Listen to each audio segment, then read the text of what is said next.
Hello students, welcome back to Aziza classes.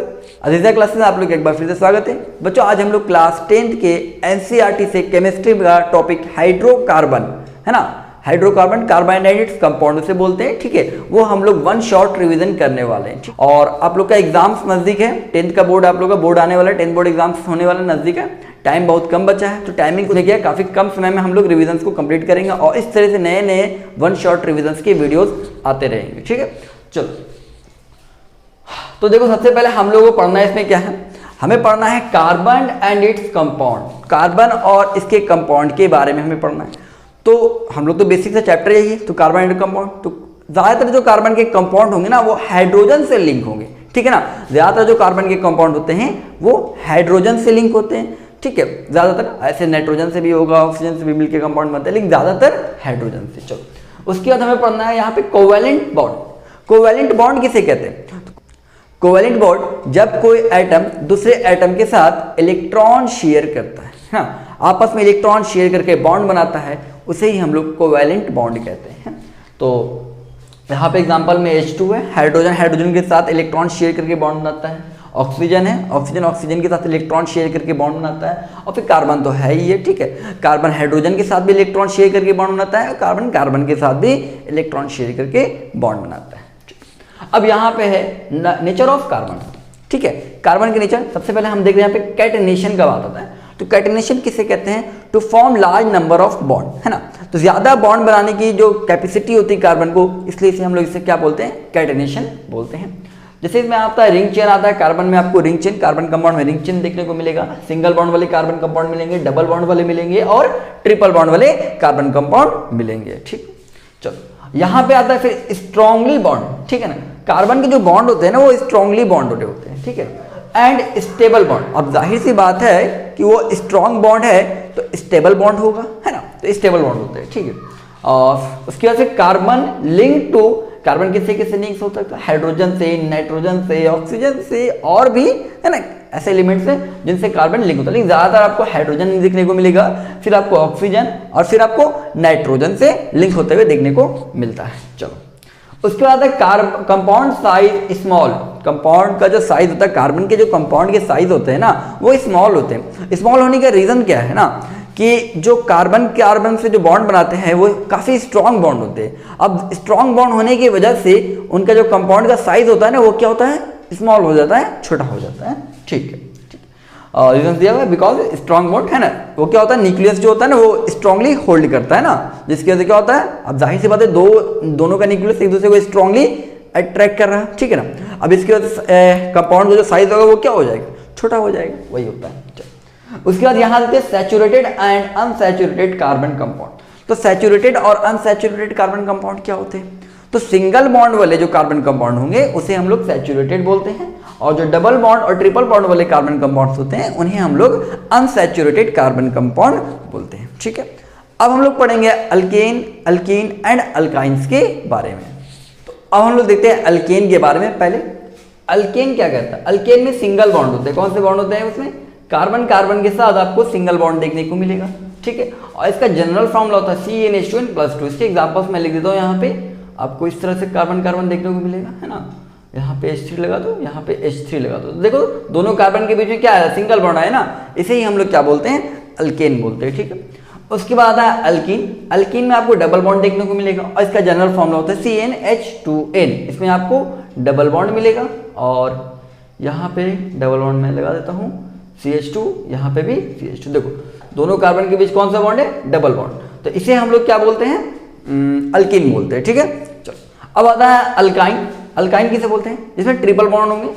इसमें आपको carbon और कार्बन के बीच ट्रिपल बॉन्ड मिलेगा और इसका आपको फॉर्मूला इस तरह से एग्जांपल्स हम दे सकते हैं, ठीक है। और यहाँ पे मैं एक H लगा दिया, यहाँ पे मैंने एक H लगा दिया, तो ये हो गया आपका अल्काइन हो गया, ठीक। अब इसके जनरल फॉर्मूला में देख सकते हो आप, कार्बन के नंबर यहाँ पे रखो, ठीक है ना। कितने कार्बन है? 2 कार्बन, तो मैंने यहाँ पे 2 रखा, तो हाइड्रोजन देखो तो कितना आ जाएगा? इनकी जगह पे 2 रखा ना, क्या C क्या हो गया? 2 हो गया। और यहाँ पे क्या होगा? 2 × 2 4 और 4 + 2 6, मतलब कार्बन 2 है तो हाइड्रोजन 6। देखो तो यहाँ आता है कि नहीं, कार्बन 2 है तो हाइड्रोजन 3 + 3 कितना आ गया? 6 आ गया। इस तरह से आप लोग चेक कर सकते हो, ठीक है। फिर यहाँ देख सकते हो आप लोग डबल बॉन्ड में डबल बॉन्ड में कार्बन कितना है CnH2n, ठीक है। तो यहाँ पे मैंने दो डबल बॉन्ड में 2 कार्बन रखा है ना, तो यहाँ पे 2 रखते हैं तो यहाँ पे हाइड्रोजन कितना आ जाएगा 4 आ जाएगा। तो हाइड्रोजन 2 + 2 कितना आ रहा है 4 आ रहा है, ठीक है, चेक कर सकते हो आप लोग। यहाँ पे देखो तो आपको कितना आ रहा है, फॉर्मूला ये है जनरल ट्रिपल बॉन्ड का, ठीक है ना। तो यहाँ देखो 2 कार्बन है, यहाँ 2 रखेंगे तो यहाँ पे 2 2 जा 4 और 4 में से 2 जाएगा कितना बचेगा 2। तो कार्बन 2 रखे तो हाइड्रोजन कितना आ रहा 2 आ रहा है। तो चेक करके देख लो हाइड्रोजन 2 आ रहा है कि नहीं आ रहा, हाइड्रोजन 2 आ रहा है आपका, ठीक है ना। तो ये तो आपका हो गया आपका अल्केन, अल्कीन और अल्काइन हो गया, ठीक है ना। तो अब हमें देखना है क्या अल्काइल ग्रुप के बारे में, ये कौन सा ग्रुप होता है। तो ये ग्रुप जो है ना हम लोग क्या करते हैं अल्केन ग्रुप से बनता है अल्काइल ग्रुप, ठीक है। तो अल्केन ग्रुप से हम लोग क्या करेंगे एक हाइड्रोजन हटा देंगे, एक हाइड्रोजन हटा देंगे तो हमें क्या मिल जाएगा अल्काइल ग्रुप। तो अल्काइल ग्रुप के लिए तो यहाँ पे एक एग्जांपल हमने लिया था ना, देखो इसमें से एक हाइड्रोजन हटा दो, यहाँ आपको क्या है, यहाँ देखते हैं हम लोग यहाँ पे क्या है कार्बन, कार्बन ये भी कार्बन, ठीक है। यहाँ पे 3 कार्बन, मैंने 3 कार्बन लिखा, यहाँ पे कितने कार्बन है 3, तो एक जगह मैं देता हूँ 2 कार्बन। जब मैं 2 कार्बन दूंगा तो कार्बन तो 4 बॉन्ड बनाता है, तो आपको एक बॉन्ड यहाँ पे आपको दिखा देना है इस तरह से, ठीक है ना। तो अब देखो यहाँ पे अब आपसे मैंने क्या किया अल्केन वाले ग्रुप से एक हाइड्रोजन हटा दिया तो ये बन जाता है अल्काइल ग्रुप, ठीक है ना। अल्केन वाले ग्रुप से एक हाइड्रोजन हटाया अल्काइल ग्रुप बन गया। और चेक कर सकते हो यहाँ पे फॉर्मूला पुट करके देखो कार्बन कितने हैं 2, यहाँ पे इनकी जगह पे 2 रखो, हाइड्रोजन कितना आ जाएगा 2 2 जा 4, 4 में से बन जाएगा 5, तो 3 + 2 कितना आ गया 5 आ गया। तो ये था हमारा अल्काइल ग्रुप, ठीक है। चलो तो यहाँ तक तो मैंने अल्केन, अल्कीन, अल्काइल, अल्काइन और अल्काइल के बारे में पढ़ लिया। अब हम लोग आगे पढ़ेंगे फंक्शनल ग्रुप के बारे में, ठीक है ना। फंक्शनल ग्रुप के बारे में आगे हम लोगों को पढ़ना है। तो अब हम लोग आते हैं फंक्शनल ग्रुप पे। तो फंक्शनल ग्रुप का पहले काम क्या, तो फंक्शनल ग्रुप जो होते हैं ना किसी भी कंपाउंड के प्रॉपर्टीज का जो वैल्यूज होता है वो फंक्शनल ग्रुप की वजह से ही होता है, ठीक है ना। तो अगर किसी भी कंपाउंड पे चाहे वो अल्केन हो, अल्कीन हो या अल्काइन हो, अगर उस पर फंक्शनल ग्रुप आ रहा है तो उस कंपाउंड का जो प्रॉपर्टीज होगा वो फंक्शनल ग्रुप के अकॉर्डिंग डिसाइड होता है। तो फंक्शनल ग्रुप की वजह से ही क्या होता है कि उसका जो प्रॉपर्टीज होता है ना वो डिसाइड होता है, ठीक है ना। तो ये होता है हमारे फंक्शनल ग्रुप का काम होता है, ठीक है। तो मैंने यहाँ पे 4 फंक्शनल ग्रुप लिखा है जिसके बारे में आप लोगों को पढ़ना है अभी क्लास 10 में। तो पहला है अल्कोहल, अल्कोहल OH होता है, जब किसी कंपाउंड पे OH लग जाएगा तो आप लोग बोलेगे उसे कौन से ग्रुप का है वो अल्कोहल ग्रुप का है, ठीक है। और यहाँ पे इसका स्ट्रक्चर हो गया R से मैंने मिथाइल अल्काइल ग्रुप को है ना, अल्काइल ग्रुप को मैंने R से लिखा है और यहाँ पे O है, यहाँ पे H है ना, ये इसका स्ट्रक्चर। एल्डिहाइड आता है तो एल्डिहाइड में CHO, जब किसी कंपाउंड पे CHO लग जाए या फिर उसका स्ट्रक्चर आपको ऐसा दिखेगा R, C+O और H, तो उसे आप लोग क्या बोलोगे ये एल्डिहाइड ग्रुप का। कौन से ग्रुप का हो जाएगा फिर वो चेंज हो जाएगा, एल्डिहाइड ग्रुप का हो जाएगा। जब किसी कंपाउंड पे कीटोन लग जाएगा, कीटोन क्या होता है CO और RC+O, ठीक है ना, ये हो जाता है क्या कीटोन। जब किसी कंपाउंड पे ये स्ट्रक्चर आएगा है ना कौन सा CO, तो उसे आप लोग बोलोगे कीटोन ग्रुप का, ठीक है। फिर आता है कार्बोक्सिलिक एसिड। तो कार्बोक्सिलिक एसिड क्या होता है COOH होता है इसका स्ट्रक्चर और इसे हम लोग इस तरह से लिखते हैं, ठीक है। स्ट्रक्चर हो गया वो और ये इसका फॉर्मूला हो गया। तो कार्बोक्सिलिक एसिड आएगा जब किसी कंपाउंड पे COOH आएगा तो आप लोग उस कंपाउंड को बोलोगे ये कंपाउंड है कार्बोक्सिलिक एसिड का, ठीक है। यही था हमारा फंक्शनल ग्रुप। अब आगे देखते हैं हम लोग क्या है। अब हम लोगों को नोमेनक्लेचर के बारे में पढ़ना है कि नोमेनक्लेचर कैसे होगा, सबका नाम कैसे होगा, कंपाउंड का नाम लिखेंगे, IUPAC नेम लिखेंगे, ठीक है ना। तो इसमें स्ट्रक्चर दिया हुआ रहेगा, नाम लिखना रहेगा, नाम दिया हुआ रहेगा, स्ट्रक्चर लिखना हो। देखते हैं कैसे रहता है, देखते हैं यहाँ पे। पहले लिखता हूं मैं एल्केन। तो अल्केन के बारे में आप लोगों को क्या पढ़ना होता है, इसमें क्या होता है ANE जुड़ जाएगा, क्या जुड़ेगा ANE। अल्कीन इसमें क्या जुड़ेगा आपको ENE। और अल्काइन इसमें आपको क्या जुड़ेगा YN, ठीक है ना। तो जब भी नोमेनक्लेचर हम लोग लिखेंगे तो वहां सफिक्स होता है और प्रेफिक्स होता है। सफिक्स जो पहले लिखा आता है और प्रेफिक्स बाद में। तो सफिक्स में हम लोग नंबर ऑफ कार्बन लिखते हैं, कार्बन जैसे आप लोगों ने पढ़ा होगा, रटा हो है ना, eth meth, prop, but, hex, hept, oct, non, dec, ये सब होता है, ठीक है। तो उस तो हो गया हमारा सफिक्स हो गया और ये सब हो गया प्रेफिक्स, ये जुड़ जाएगा। तो अब हम लोग नोमेनक्लेचर को स्टार्ट करते हैं, ठीक है। चलो तो देखो यहाँ पे मैं लिख रहा हूँ कार्बन, एग्जाम्पल्स में दे रहा हूँ मैं पहले अल्केन का। तो अल्केन का एग्जाम्पल्स लेके चलते हैं। मैंने 3 कार्बन का लिखा है, यहाँ पे H3, यहाँ पे H2 और यहाँ पे H3। तो काउंट करो कितने कार्बन है, 1 2 3 कार्बन। 3 कार्बन के लिए क्या होता है ना, हम लोग एथमेथ प्रोप यूज करेंगे, प्रोप। अब हो गया, ये तो मेरा सफिक्स हो गया। अब प्रेफिक्स लिखना, तो प्रेफिक्स में हो जाएगा ANE जुड़ गया।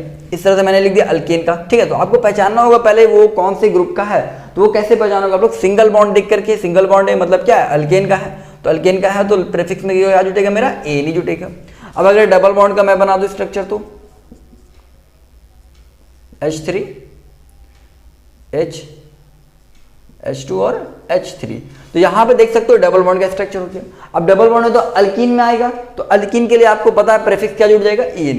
तो पहले देख लो क्या है, तो ब्यूट है ना, ब्यूट आ जाएगा यहाँ पे। तो यहाँ पे आप लोग को ब्यूट और यहाँ पे लिख देना ई एन, ब्यूटीन, ठीक है।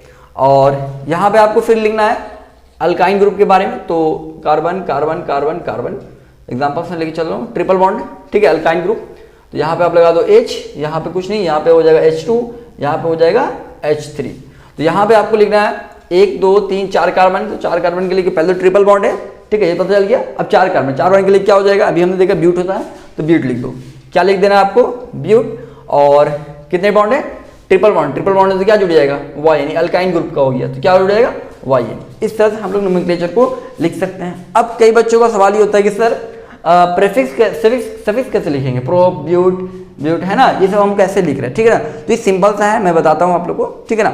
तो कार्बन के नंबर के हिसाब से हम लोग डिसाइड करते हैं, कार्बन के नंबर के हिसाब से हम लोग डिसाइड करते हैं, meth, eth, pro, but, pent, hex, hept, oct, non, dec, है ना, 10 तक, 1 से लेकर के ये 10 तक है। तो इसको आप लोग याद कर लेना, इसके अकॉर्डिंग आप लोग नाम देते चलना। अगर 5 कार्बन है तो 5 कार्बन पे पेंट आता है, ठीक, अभी मैंने बोला था उसको रिपीट कर लेना, ठीक है ना। 5 कार्बन पे पेंट आता है, 6 कार्बन पे क्या होता है, हेक्स आता है, 7 कार्बन पे हेप्ट आता है ना, 8 कार्बन पे क्या आएगा, ऑक्ट आएगा, 9 कार्बन पे क्या आएगा, नॉन आएगा, और 10 कार्बन पे डेक आता है। तो वो आपका सफिक्स हो गया। बाकी प्रीफिक्स आपको पता है, ए एन ई एन या वाई एन। अब डिपेंड कर रहा है कि सिंगल बॉन्ड है तो ए एन लग जाएगा, डबल बॉन्ड है तो ई एन लग जाएगा, और ट्रिपल बॉन्ड है तो वाई एन लग जाता है। चलो, ये तो हमारा क्लियर हो गया नोमेनक्लेचर का। अब हम लोग आगे बढ़ते हैं, ठीक है।